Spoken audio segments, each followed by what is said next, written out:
Chop সিঙ্গারা খেতে খেতে morning walk দেখেছো কখনো? শুনেছি মর্নিং ওয়াক করলে নাকি শরীর ভালো থাকে, সকালবেলা উঠে হাঁটাহাঁটি করলে শরীর একদম স্ট্রং থাকে, অনেকদিন বাঁচা যায়, একদম যৌবন তরতাজা থাকে। তা বলে বাইকে করে ঘর থেকে বেরিয়ে গিয়ে একটুখানি হাঁটা এটাকে মর্নিং ওয়াক বলে? মর্নিং ওয়াক করে খিদে পেয়ে গেছে, চপ তেলে ভাজা খাওয়া এটাকে মর্নিং ওয়াক বলে? না মানলাম মর্নিং ওয়াক হলো ঘর থেকে হেঁটে হেঁটে যাওয়া, আবার হেঁটে হেঁটে আসা, আবার ঘরে এসে একটু জল খাওয়া, একটু ঈষৎ উষ্ণ গরম জল খেয়ে একটু হাগু করতে যাওয়া, সেটাকেই বলে মর্নিং ওয়াক। সেটাই পেট পরিষ্কার হয়, মন ফ্রেশ থাকে। না, ঘর থেকে ভোরবেলা উঠে বলছে মর্নিং ওয়াকে যাচ্ছি, কিসে করে? মোটর সাইকেলে করে। মোটর সাইকেল স্কুটিতে করে ভুম করে চলে গেল একটা কোথাও জায়গায় দাঁড়িয়ে, একটু হাপুস হুপুস করে হেঁটে ফেললো, হেঁটে হাঁপিয়ে ফেললো, তারপর বলছে একটু দেখি, একটু দাদা দুধ চা দিন না, একটু কড়া করে, বেশ একটু দুধ চা খেয়ে নিল। খালি খালি দুধ চাটা খাবো, একটা সিঙ্গাড়া দিন, সকাল সকাল ভেবেছেন তো গরম সিঙ্গাড়া কোনো খারাপ হবে না, গরম সিঙ্গাড়া খাওয়া যায়।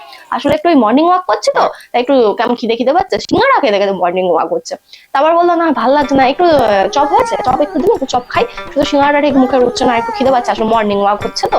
ঘর থেকে বাইক স্কুটিতে করে গিয়ে মর্নিং ওয়াক করা মানুষগুলো না পৃথিবীর শ্রেষ্ঠ মানুষ। মর্নিং ওয়াক করা নিয়ে কথা তো, কিভাবে করতে হবে সেটা তো বলেনি রে ভাই। সব জায়গায় বলা আছে সকালে ওঠো তাহলে শরীর ভালো থাকবে, তারা সকালে উঠেছে। আবার বলেছে সকালে হাঁটো শরীর ভালো থাকবে।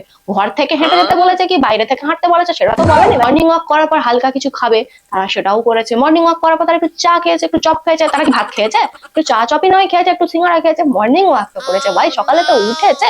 এটাই সব থেকে হচ্ছে ট্যালেন্টেড মানুষ। আর বোকা মানুষগুলো ঘর থেকে হেঁটে গিয়ে আবার হেঁটে হেঁটে আসছে।